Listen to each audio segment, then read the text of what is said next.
Mr. Speaker, I would like to commend the people and the parliamentarians of South Korea. They inspired the world when they were faced with an outrageous declaration of martial law. The parliamentarians fought their way into their parliamentary building and voted 190-0, including all the members who were able to vote from President Yoon's party, to stop the martial law.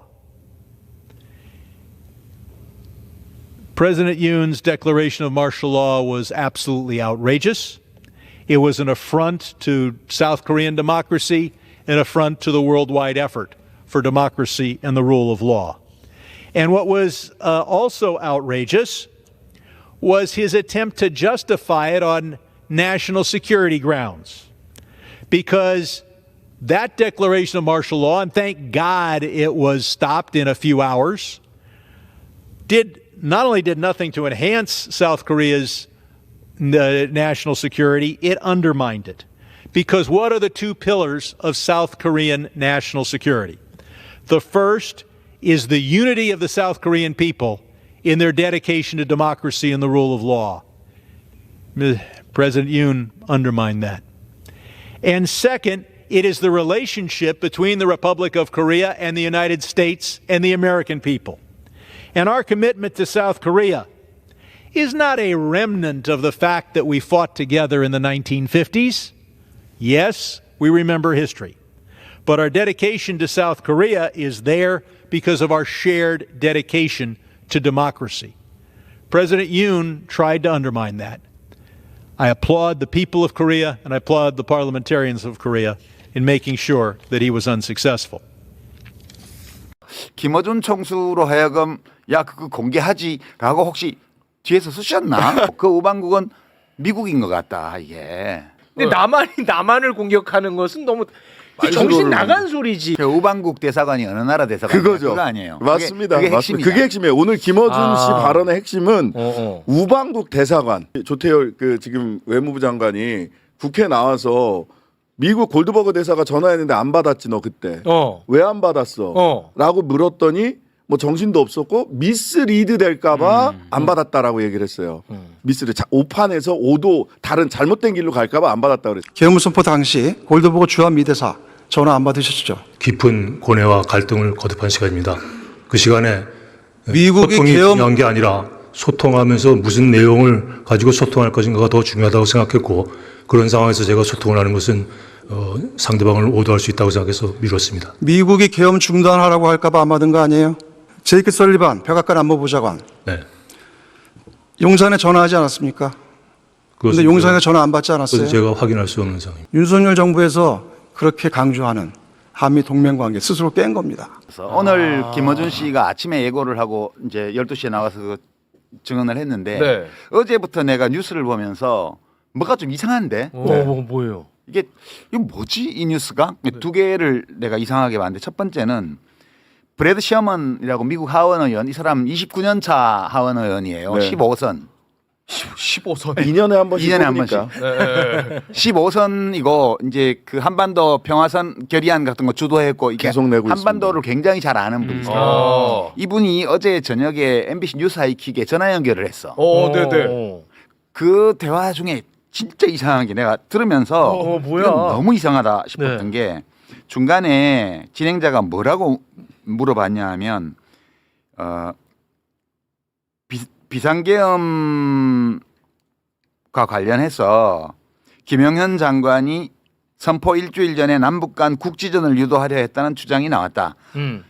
이 쓰레기 풍선 원점 타격을 하라 그랬는데 합참의장이 거부해서 안 했다. 네. 이게 우리 알고 있잖아요. 알고 있죠. 한국 군 당국의 이런 움직임을 어떻게 보십니까? 라고 아주 편리한 질문을 했어요. 브래드한테. 예. 근데 이 브래드 셔먼이 뭐라고 대답을 했냐면, 처음에는 이 평이한 질문에 대해서 좀 평이한 답변을 했어요. 그러니까 이제 한국이 도발을 해서 북한이 반격을 하고 이렇게 전쟁이 나면 안 된다 이런 얘기들을 좀 한 다음에 원론적인 얘기. 그다음에 이 혐의가 부분적으로 사실인지 거짓인지 완전한 사실인지 모른다. 조사해 봐야 된다. 미국만의 정보 수집 능력이 있다.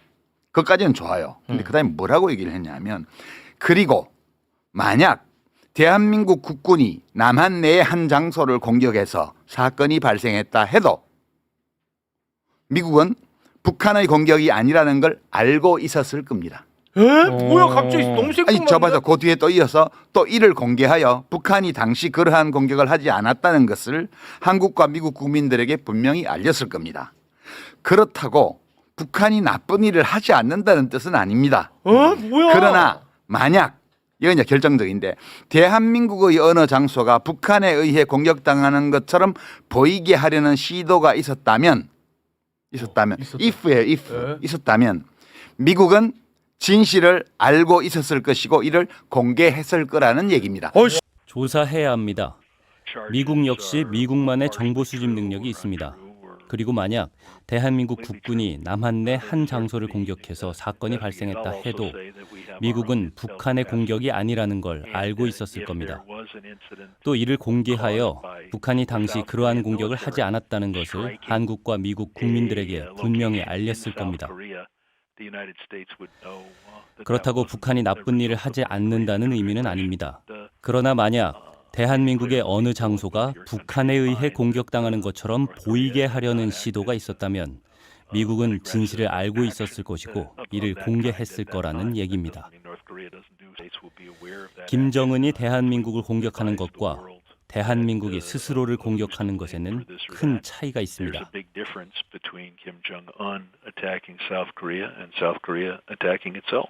이게 너무너무 이상한 얘기예요. 이게 왜 생뚱맞게 그냥 우리 늘 하는 질문을 했는데 이 브래드 셔먼 의원이 왜 이 얘기를 했을까? 그러니까요. 그러니까 이게 너무 이상하지 않아요? 김준영 의원 이야기, 장난 아닌데. 김준영 의원이 국회에서 했던 이야기, 그다음에 브래드 셔먼 의원의 이야기, 오늘 김어준 씨의 이야기까지를 놓고 보면 그냥 뭐 저의 추정입니다만은 용산에서 무슨 얘기를 하는지 미국은 다 알고 있다는 얘기입니다. 그냥.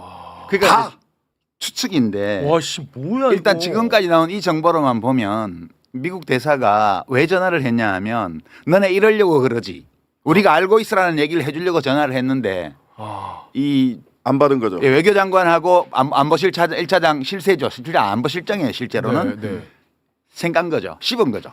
콜백도 안 하고. 와 씨. 미스리드 될까봐.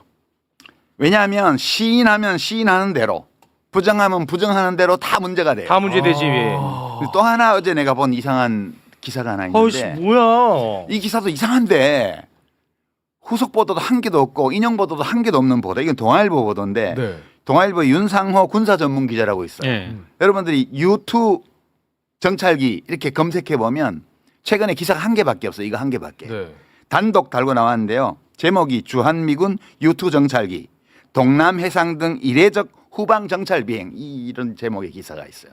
이 기사의 핵심은 뭐냐 하면 항상 그 휴전선부터 북한까지 완전 고공에서 정찰하는 정밀 정찰하는 U2 이거 전략자산이에요. 그죠? 이 고공 정찰기가 이상하게 이거 어떤 네티즌이 이게 추적 사이트 있잖아요. 네.